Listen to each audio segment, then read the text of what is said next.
Hi everyone, this is Julia Penn from Shenzhou Media, and this is Ask Singapore. In this episode, we're going to interview Allan Wu, a well-known Asian American actor, TV host, and model. Allan has lived in Singapore for over 20 years. We're going to hear what he has to say about life in Singapore.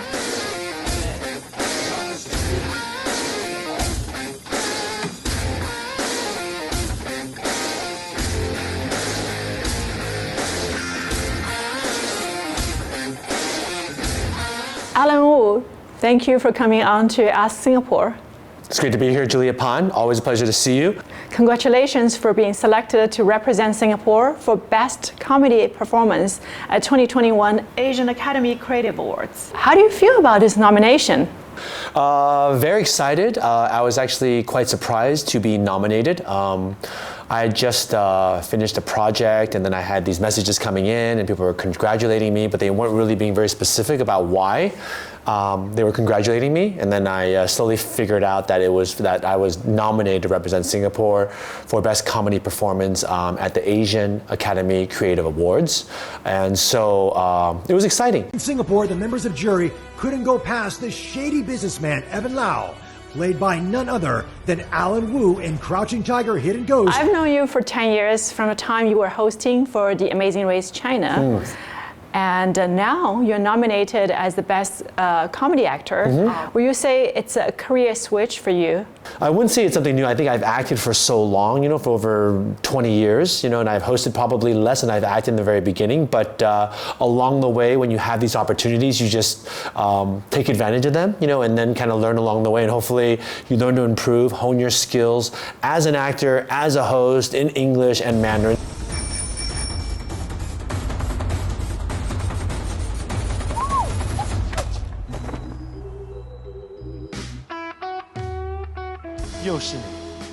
I understand that show is in Chinese. Yes. And you're an American from Los Angeles, California. Very good. I'm very curious about what brought you to Singapore and how's your life like since then? I'll give it to you in broad strokes. I could talk about myself all day. I think it's probably one of my problems. But I was born and raised in the U.S. and I think at that time there probably weren't as many opportunities as there are now for Asians in Hollywood.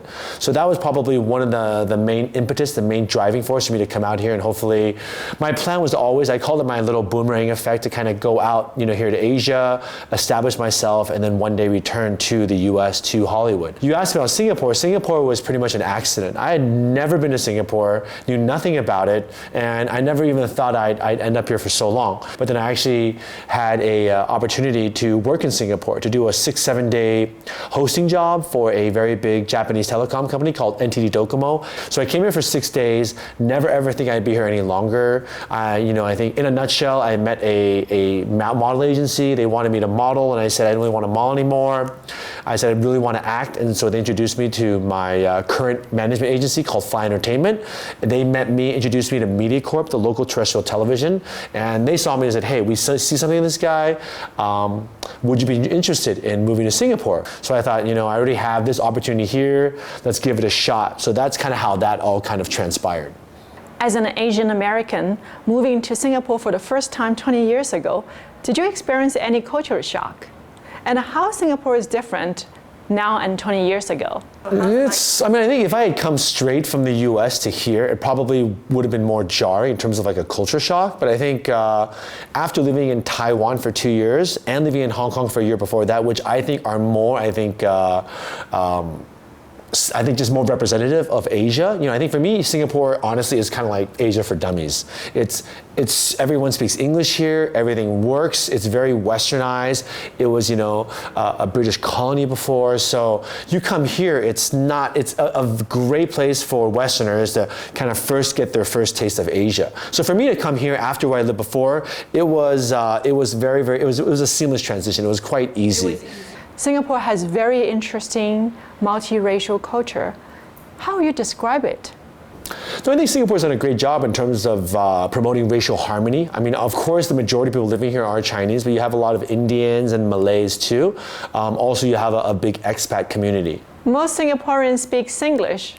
Can you say something in Singlish? What do you want me to say, Yeah, I can't really though. I haven't really. Everyone laughs at me when I try and speak Singlish. Mm-hmm. Okay. How much has Singapore changed in 20 years? Singapore is a very forward, very dynamic, progressive nation. So in terms of the actual, I think, skyline, in terms of the actual buildings, architecture, there has been a lot of development. I think people here in Singapore just really, really like new things. So you don't see a lot of old buildings. You have a lot of more variety in terms of international, I think, influence with food, with culture, because Singapore to me is is a small melting pot. What's the biggest similarity and difference between LA and Singapore? In terms of, I think, the weather is a lot better in California than here, I think. I love Southern California weather. Food in the past, I think, here in Singapore, it was really difficult to get, I think, more international Western food. But now you have world-class, you have Michelin-star restaurants, you have Marina Bay Sands, you want to go gambling, you can do that now too. I think Singapore is a lot more expensive than Los Angeles. If someone says, oh, I'm considering moving to Singapore, what would you say to them? I would definitely encourage people. I think if you want to come to Asia, not sure where to go, and you only speak English, then Singapore is a no-brainer. Definitely give Singapore a consideration because, definitely one of the top countries, city-states to live in. I think especially for someone coming from Europe or from the US, from a westernized country, Singapore is definitely easily adaptable. If you have to pick 3 do's and don'ts in Singapore, what would you say? Definitely eat the food there, which I'm sure people will. Another thing they should definitely do is maybe go to, I'm sure everyone's going to go to this anyways just because it's iconic here in Singapore now, is Marina Bay Sands. They're going to go there and check it out, whether they gamble or not, and see maybe how it compares to, let's say, Las Vegas or some of the other world-class casinos here. Another thing you could probably do is go to Sentosa. That's another location that's a big tourist spot with a lot of outdoor activities for people to explore. So those are probably the 3 things I would say you should do. And 3 don'ts? Don't stay in your hotel room the whole time just because it's hot. Go out there and explore. Just sweat it out. It's good for you to sweat. Don't be a bad tourist, and get yourself caught, just doing certain things that maybe you shouldn't be doing. Let's say drinking in public, making a fool out of yourself. Finally, the don't thing is don't spend too short of a time here because there's always something to do here in Singapore. How many days would you suggest? I'd say come here for at least a week. And do you suggest people to take subway or taxi? Definitely take the subway. Explore it locally, and the subway here is so well designed, it's so convenient, and it's so inexpensive. Let's talk about entertainment industry. Do you see any interplay between the US and Singapore? Oh yeah, I think Singapore, the industry is definitely I think, growing and improving. Singapore is a small country, so the entertainment industry is a little bit more, I think, localized here. But I think now with the internet, let's say with shows like Crazy Rich Asians, it's definitely become a lot more international. So you definitely have a lot more interest now though too. But of course, no matter where you are, entertainment is a very, very unpredictable and very topsy-turvy and a very, very very fun industry, I think no matter where you are. So that's what's kept me alive here, I think, the past 20 years, and I hope to stay here a lot longer, so we'll see. But who knows, and even for me, it could lead to maybe one day back to Hollywood, but for now, I really enjoy being here. Allan, thank you so much for sharing your story with us and your experience in Singapore. Congratulations again for your nominations. Let's toast to that, and you'll get it. We'll try. Thank you so much, Julie Pan. Always a pleasure to see you, and all the best. Hey guys, I hope you enjoyed watching our interview with Allan Wu.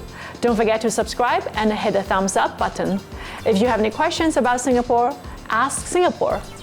Feel free to comment questions down below, and we hope to see you again soon. What do you want next, huh? What are you talking about? That sounds like Thai, actually. Yeah, actually not really Thai. Yeah. So, Thai's like this. What are you talking about? Can I help you? You nice guy. You like some pad Thai? Help me, help you. Kang Kong Kap. Yep.